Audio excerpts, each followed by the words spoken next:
ကိ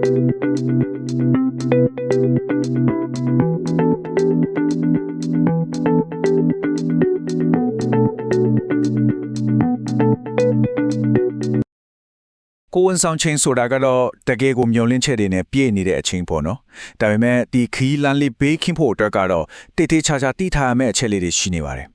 အဲ့ဒါကြောင့်ဒီနေ့မှာတော့လေမိခင်ရောခလေးအတွက်ပါအသက်ကိုကာကွယ်ပေးနိုင်လောက်တဲ့အထိအရေးကြီးတဲ့ကိုဝန်ဆောင်ချင်းအန်ဒရလက္ခဏာတွေအကြောင်းကိုပြောပြပေးသွားချင်ပါတယ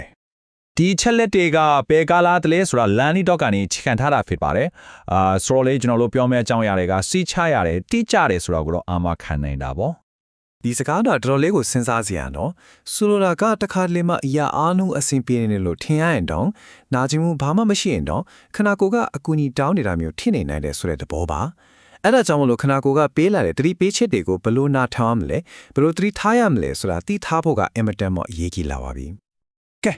ဒီလိုအန်ဒီရဲ့လက္ခဏာတွေကြောင့်သိထားဖို့ကဘာလို့ဒီလောက်တောင်အရေးကြီးနေရလဲဟုတ်ပါတယ်ကိုဝင်စော်တဲ့ဆိုတာကတဘာဝဖြစ်စဉ်တစ်ခုပါပဲဒါပေမဲ့လေမမျှော်လင့်ထားတဲ့နောက်ဆက်တွဲပြဿနာတွေလည်းဖြစ်လာနိုင်တာကိုအဲ့ဒီခါမှာအသိပညာဆိုတာကကာကွယ်ပေးမဲ့တိုင်တစ်ခုလိုပါပဲဒါကိုသိထားမှဘေးကင်းစွာကျော်လွှားနိုင်မှာပါ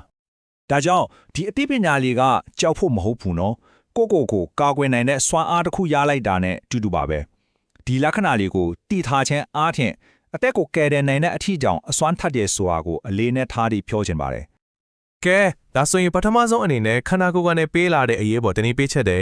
ချက်ချင်းအေးအေးယူဆောင်ရွက်ဖို့လိုတဲ့လက္ခဏာတွေအကြောင်းကိုတစ်ချက်လောက်ကြည့်လိုက်ကြအောင်ပါပထမဆုံးတစ်ခုကတော့ပြင်းထန်စွာသွေးဆင်းတာပါကိုဝင်ဆောင်ကားလာပဲအချိန်မှာပဲဖြစ်ဖြစ်ပုံမှန်မဟုတ်ပဲသွေးဆင်းလာပြီးအထူးသဖြင့်သွေးတွေအများကြီးဆင်းလာပြီးဆိုရင်ဒါကိုလုံးဝပေါ့ဆက်ဆက်သဘောထားလို့မရပါဘူးဘာလို့လဲဆိုတော့ဒါဟာကိုဝင်ပြတ်ကြတာဒါမှမဟုတ်အချင်းနဲ့ပတ်သက်တဲ့ပြင်းထန်တဲ့ပြဿနာတွေရဲ့လက္ခဏာတစ်ခုဖြစ်နေနိုင်လို့ပါပဲနောက်တစ်ချက်ကပြင်းထန်စွာဘိုက်အောင်တာပါဒါကရိုးရိုးပိုင်းနာတာအောင်တာမျိုးနဲ့မတူဘူးနော်စူးကနေမခံမရနိုင်အောင်အဆက်မပြတ်အောင်နေတာမျိုးကိုဆိုလိုတာပါအဲ့လိုဖြစ်လာရင်ဒါဟာတားအိမ်ပြင်ပတန်တီတီတာလိုမျိုးအရေးကြီးတဲ့အတွင်းပိုင်းကြက်တနာတွေကိုညွန်ပြနေတာဖြစ်နိုင်တယ်အခုပြောမယ့်လက္ခဏာ၃ခုကတော့လုံးဝကိုတေဝေမနေသင့်ကျရေးပေါ်ချနေတယ်ပါပဲတက်တာတတိလေးသွားတာဒါမှမဟုတ်ရုတ်တရက်အသက်ရှူရခက်လာပြီဆိုတာနဲ့ချက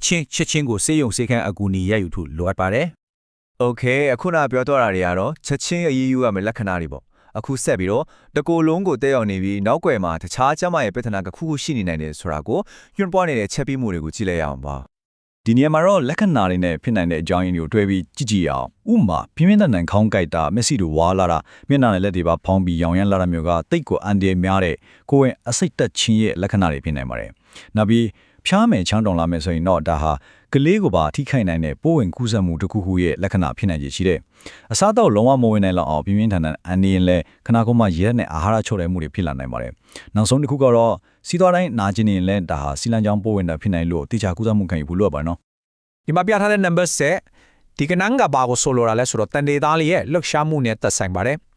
အထူးသဖြင့်ကိုယ်ဝင်နောက်ဆောင်3လမှာကလေးကနှစ်နာလီအတွင်းမှာဆက်ချင်းတောင်မလွတ်ဘူးလှုပ်ရှားမှုအရန်နဲသွားတယ်လို့ခန်းစားရရင်ဒါဟာချက်ချင်းအကူအညီတောင်းရမယ့်အရေးကြီးတဲ့လက္ခဏာတစ်ခုပါပ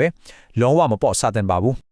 နောက်ထပ်အရေးကြီးတဲ့အန်ဒရလက္ခဏာတစ်ခုကတော့ကိုယ်ဝင်38ပတ်မပြည့်သေးခင်မှာရေမွာစောပေါက်တာပါပဲဒီလိုမျိုးဖြစ်လာရင်လည်းချက်ချင်းစေးရုံစေခင်းကိုတွားဖို့လိုအပ်ပါတယ်ကဲအခုကျွန်တော်ဒီရှင်းလင်းတင်ဆက်မှုရဲ့အရေးကြီးဆုံးအပိုင်းကိုရောက်လာပါပြီဒီလက္ခဏာတွေအကြောင်းသိပြီးပြီဆိုတော့တကယ်လို့များဒီထက်ကတစ်ခုခုကိုဂျုံတွေ့လာရပြီဆိုရင်ဘာလို့အမလဲဆိုတော့ကိုတိတိကျကျရှင်းရှင်းလင်းလင်းသိထားဖို့အင်မတန်အရေးကြီးပါရင်ညွန်ကြားချက်ကတော့တကယ်ကိုရှင်းရှင်းလေးပါပဲဒီလက္ခဏာတွေကဘယ်တစ်ခုခုပဲပေါ်လာလားလုံးရမှာကကျန်းမာရေးဌာနတစ်ခုခုကိုချက်ချင်းသွားဖို့ပါပဲလုံးဝမစွန့်ပါနဲ့အချင်းမဆွဲပါနဲ့ချက်ချင်းသွားပ